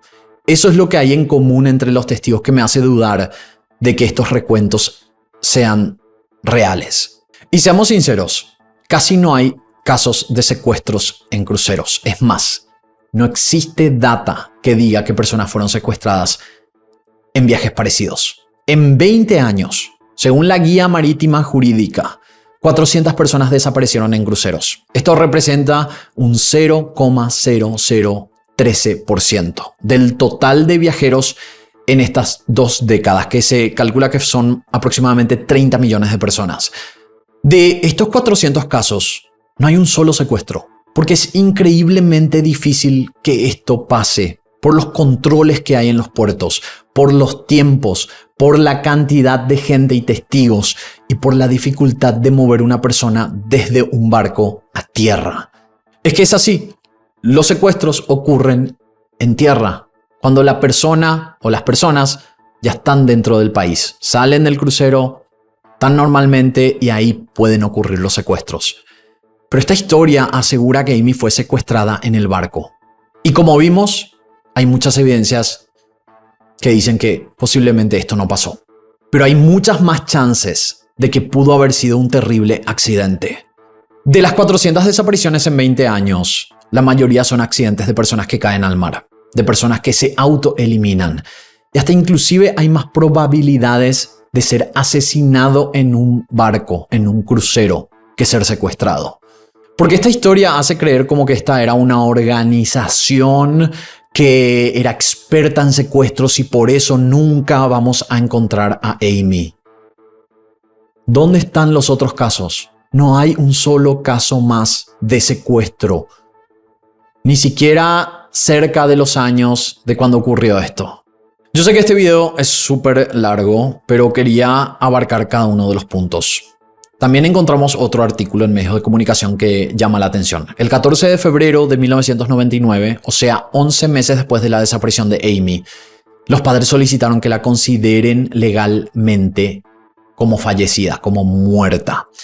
Normalmente esto no hacen las familias de desaparecidos. Hay muchos casos que familias esperan años y además, bajo la ley, hay tiempos específicos que las familias tienen que esperar para poder solicitar esto. En Virginia, de donde es la familia Bradley, la ley permite que luego de 7 años consecutivos de desaparecida una persona, la familia pueda solicitar esto. Ahora, si hay suficientes evidencias que comprueben que la persona está fallecida, un juez puede determinar esto antes de los 7 años. Y lo que se menciona como ejemplos para poder solicitar esto es cuando, por ejemplo, hubo una persona que estaba en un avión y hubo un accidente aéreo. Hay más chances, mejor dicho, o más probabilidades de que la persona hubiera muerto en ese accidente, o que un barco se hundió y nunca se encontró el cuerpo, o si fue una situación referente a un desastre natural extremo. Ella no estuvo en ninguno de estos casos. Pero para ser lo más neutro posible, yo había compartido esta información en mis redes sociales porque justamente quería ver diferentes puntos de vista. Y yo estoy de acuerdo con muchos comentarios. La familia posiblemente trató de realizar esto para poder hacerle la demanda al Royal Caribbean, la cual se presentó en ese mismo año, pero luego fue desestimada en el año 2000. Ahora, lo que no cuadra con esto es que en 1999, cuando ellos solicitaron esto, aparentemente el juez determinó que no podía pasar, que no podían definir que Amy estaba muerta. Por algo se desestimó después la denuncia o la demanda que había hecho la familia Bradley en el año 2000. Porque recién en el año 2010 fue cuando se la consideró a Amy Bradley como oficialmente fallecida, que esto fue 12 años después de su desaparición. También algunos mencionaron que podría haber sido porque la investigación podría pasar de una desaparición a un homicidio, porque es cierto, cuando estamos hablando de una desaparición, el estilo de investigación es diferente a cuando estamos hablando de un homicidio. Hay más recursos cuando es un homicidio, hay más análisis. Entonces, está esta teoría de que podría ser que la familia hizo esto para tratar de cambiar la carátula del caso. Y la verdad es que sí concuerdo con esto. Ahora, sería interesante saber qué evidencias mostraron para solicitar que la consideren legalmente fallecida, porque tendrían que haber demostrado que había mayor probabilidad de que Amy ya estuviera sin vida. Y lo último, algo que también me dice que esto no fue un secuestro, fue el cambio de hipótesis de Brad luego del lanzamiento del documental de Netflix. Si se acuerdan, Brad mencionó que cuando estaban en la fiesta de la piscina, antes de ir a la discoteca, Amy estuvo hablando con 2 mujeres negras con uniformes azules que no eran uniformes del crucero. Supuestamente eran miembros de la iglesia de la Cienciología. Cuando Brad había vuelto a Virginia, empezó a investigar y vio que posiblemente estas mujeres eran de la organización que se llama Sea Org, que es de la Cienciología, de esta iglesia, y que su principal oficina está en Curazao. Esto es correcto. La Cienciología se encuentra en esta isla desde al menos 1988. Una noche después de la desaparición, cuando ellos ya estaban en el hotel de Curazao y se estaban haciendo todos los rastrillajes y las búsquedas masivas, Brad mencionó que los padres habían solicitado que consiguieran un sacerdote que pudiera visitarlos a la habitación del hotel para poder rezar con ellos. Brad menciona que lastimosamente no se había encontrado ningún sacerdote disponible, pero poco tiempo después, pocas horas después, dos hombres que parecían capitanes de un crucero tocaron a la puerta y se identificaron como parte de la iglesia de la Cienciología. Y algo importante que decir es que supuestamente cuando el crucero de Royal Caribbean llegó a Curazao, supuestamente al lado había otro crucero u otro barco grande que era el barco de esta iglesia. Estos dos hombres que llegaron hasta la habitación del hotel en Curazao les dijeron que ellos tenían técnicas para que las familias pudieran lidiar con hechos traumáticos. Y según Brad, ellos dijeron el nombre de Amy. Dijeron algo así como que queremos hablarles de su hija Amy. La familia Bradley les dejó pasar y empezaron a hacer un ejercicio que fue como un ejemplo que estos dos hombres les estaban dando para que entendieran el proceso que ellos realizaban para lidiar con estas situaciones. Inicialmente, estas dos personas les pidieron que respondieran a la siguiente pregunta. Ahora que perdieron a Amy, ¿qué es algo que todavía no perdieron? Brad comentó que él y su familia respondieron cosas como que todavía se tenían a ellos, o sea, ellos como familia, que tenían amigos, etc. La siguiente pregunta fue: ahora háblanos de Amy. ¿Cuál es su comida favorita? ¿Cuál es su bebida favorita? Si es que ella fuma cigarrillos, ¿cuál es su marca de cigarrillos favorita? Etcétera. Y según Brad, al momento que estaban haciendo este ejercicio, pensaron que simplemente era eso, era parte del ejercicio de cómo lidiar con temas traumáticos, como lo que ellos estaban viviendo en ese momento.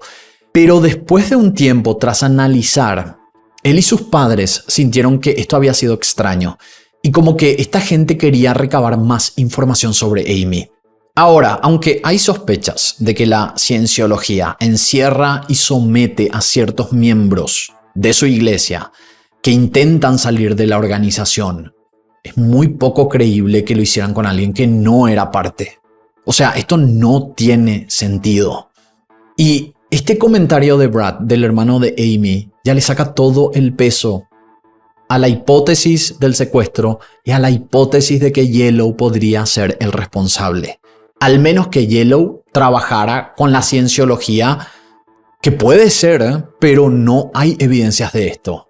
Entonces, para mí, que Brad, el hermano, salga a sacar esta nueva hipótesis, no sé por qué lo hace, porque le saca todo el peso al tema del secuestro. Esa es la verdad. Todos estos detalles, y más todavía el tema de las cámaras de seguridad, eso es lo que a mí se me va a quedar presente por siempre en este caso para definir que esto no fue un secuestro. Porque todos estos detalles me hacen creer que Amy murió accidentalmente. Quiero aclarar algo. Yo no creo que la familia estuviera involucrada. Yo simplemente creo que ellos nunca quisieron aceptar otras hipótesis. Y se puede ver que mintieron en muchas ocasiones solo para mantener esta narrativa. Esto no quiere decir que ellos le hicieron algo a Amy. Yo sinceramente no creo eso. Esto se comprueba también con el detector de mentiras que ellos supuestamente pasaron. ¿Eso qué quiere decir? Que ellos están diciendo la verdad. Ellos genuinamente creen que Amy fue secuestrada. Pero también yo creo que es porque simplemente no quieren aceptar que hay muchas más chances de que esto fue un accidente y que Amy cayó esa noche o esa madrugada del 24 de marzo de 1998. Ahora, muchos me preguntaron por qué después de tantos años la familia seguiría con esto. Y es por eso, porque yo creo que ellos realmente creen que fue un secuestro, que su hija no pudo tirarse, que no pudo haber un accidente. Por eso ellos siguen. Pero lastimosamente siento que no quieren abrir los ojos para ver lo que realmente pasó con Amy Bradley. Si ustedes ven todo lo que yo cuento en este video, se van a dar cuenta que la situación del secuestro termina no teniendo tanto peso. Cierto, hay ciertas evidencias que son importantes. La foto. Hay muchas cosas que no se pueden explicar. La foto, ciertos avistamientos, pero la mayoría de las evidencias hacen que el tema del accidente, que Amy cayó por accidente, tenga mucho más peso que el secuestro. Vamos al final de este video. Yo sé que lo siguiente que voy a decir va a ir en contra de todo lo que acabo de mencionar. Porque hay algo que me hace pensar que hay una mínima posibilidad de que el secuestro fuera una realidad. Y es una familia de Curazao que hasta lo que sabemos jamás fue investigada y es una hipótesis que no existe actualmente en Internet.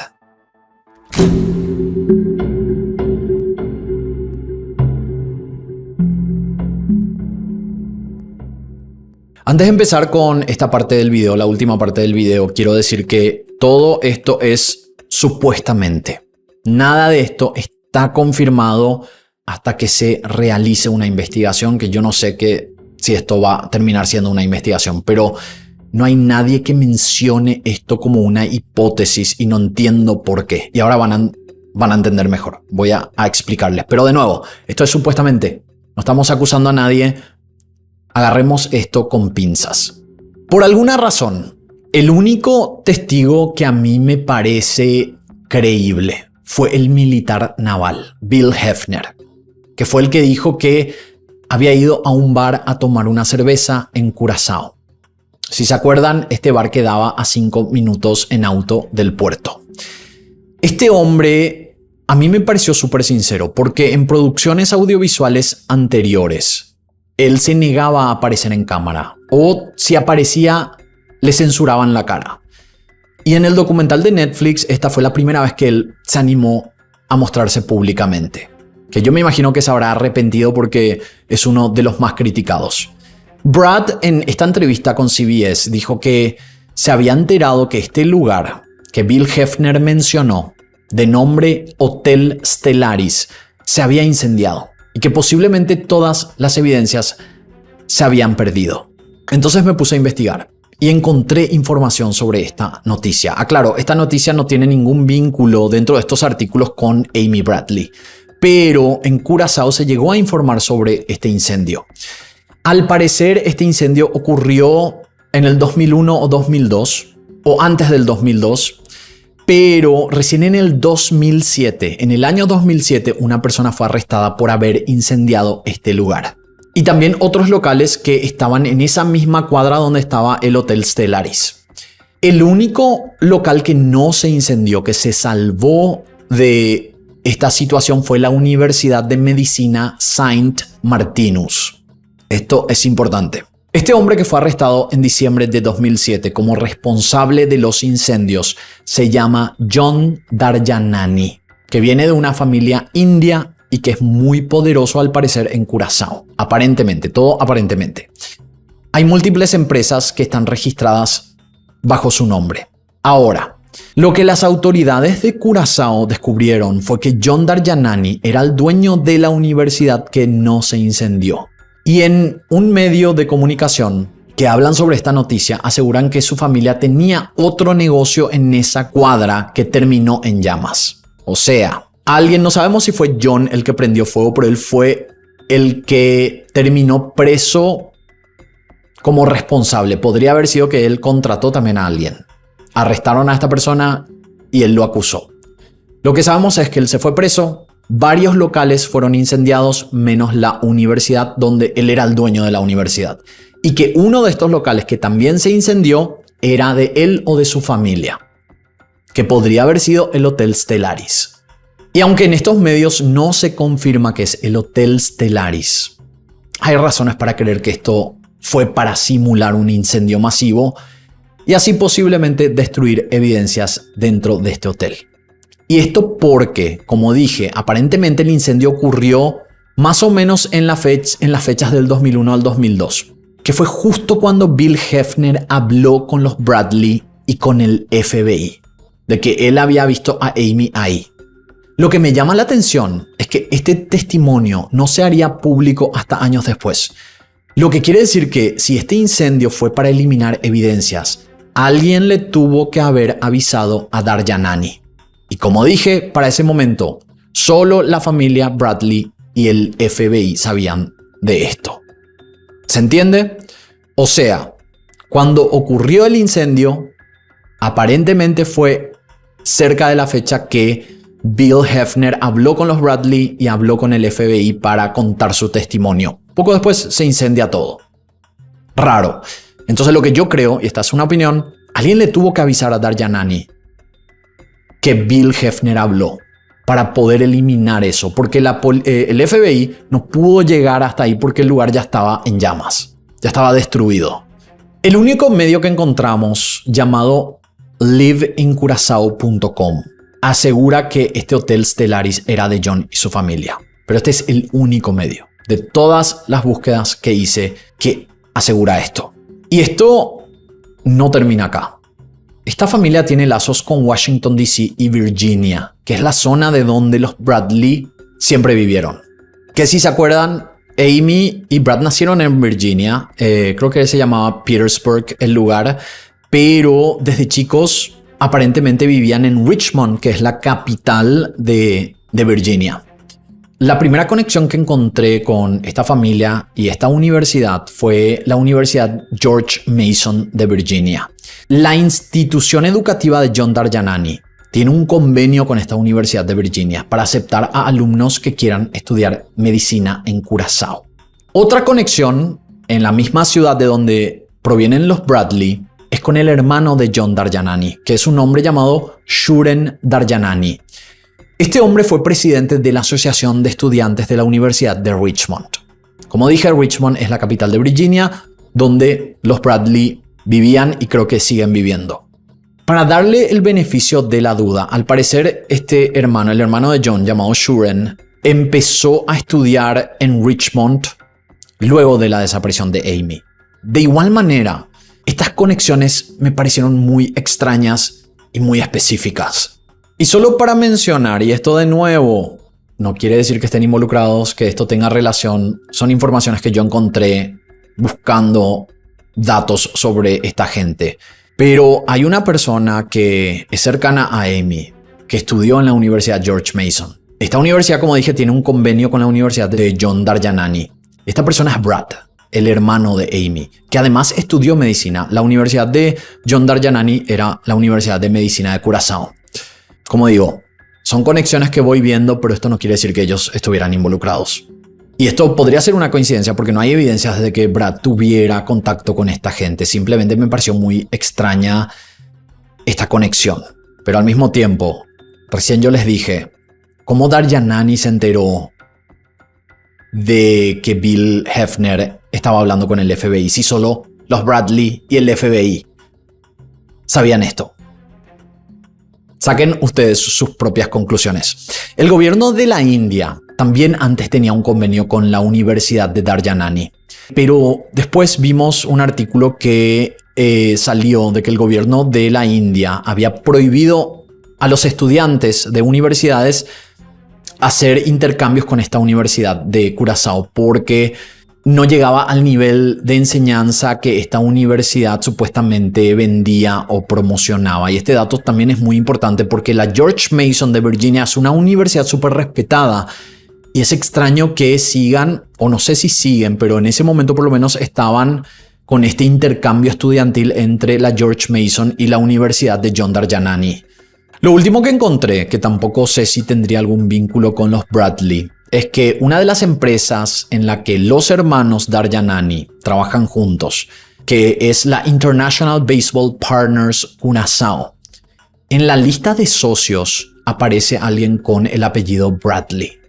Sinceramente yo no encontré si esta persona tiene algún vínculo con la familia de Amy. Simplemente, de nuevo, son tantas conexiones tan extrañas y específicas que siento que se tienen que investigar un poco más. Hay alguien de apellido Bradley en una de las organizaciones que también podemos analizar si esta persona tiene conexión con la familia por tener el mismo apellido, que podría ser también una coincidencia. Podría haber sido que esta persona fue la que mencionó a los Darjanani sobre esta información. De nuevo, esta es información real que existe, pero no quiere decir que estas personas estuvieran involucradas. Lo único que podemos confirmar de todo esto es que John Darjanani fue arrestado por los incendios y también que hay reportes de que John Darjanani estaría aparentemente involucrado en temas de lavado de dinero, sustancias ilegales y otros delitos. Solo podemos confirmar eso porque es lo que sale en los medios de comunicación, pero también podemos confirmar las conexiones. O sea, no las conexiones, sino que estas informaciones que yo fui diciendo que existen. O sea, existe una persona con apellido Bradley en una de las organizaciones de estos hermanos. Existe este convenio entre esta universidad con la Universidad de Virginia.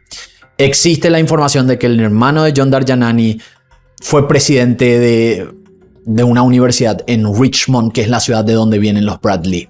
Brad, el hermano de Amy, estudió en esa universidad. Hay muchas cosas acá que podrían ser coincidencias, pero también yo creo que hay muchas cosas que podríamos ver si hay conexiones, que yo no pude lograr hacer eso. Yo no pude ver todas las conexiones. Yo creo que si ustedes están interesados en este caso, pueden encontrar más información y capaz que esto sea algo o capaz que no sea nada también. Y hablando de este tema de que John Darjanani, según reportes, aparentemente está involucrado en tema de lavado de dinero, sustancias ilegales, hay cientos de informes oficiales que demuestran que este tipo de delitos se vinculan directamente con el tráfico humano. De nuevo, no sabemos exactamente si esto tiene que ver con el caso de los Darjanani, pero llama la atención.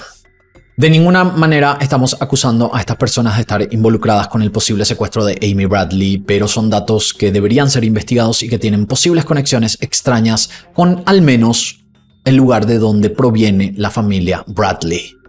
Eso es todo lo que encontramos de información. Espero que haya sido lo más completa posible. Quizás nos olvidamos de algunos detalles, pero tratamos de abarcar todo lo que pudimos con este caso. Y creo que hasta ahora no hice un video tan largo y completo como este, pero si ustedes sienten que faltó algo, dejen en los comentarios. Si sienten que no están de acuerdo conmigo, dejen en los comentarios, porque este es un caso que tiene que ser debatido. Sea que sientas que fue un secuestro o sea que sientas que fue un accidente. Yo creo que no tenemos la verdad absoluta. Es imposible decir que esto es así o esto es asá. Hay mucha información que hace sentir que podría haber sido un secuestro, como también hay mucha información que hace ver que esto podría haber sido un accidente. Hasta aquí el caso del día de hoy. Espero sus comentarios aquí abajo. Yo creo que va a ser una caja de comentarios increíble, súper interesante, con muchas más opiniones. Así que estoy expectante, estoy con ganas de leerles aquí en la caja de comentarios. Y de esta manera nosotros nos encontraremos en la próxima historia.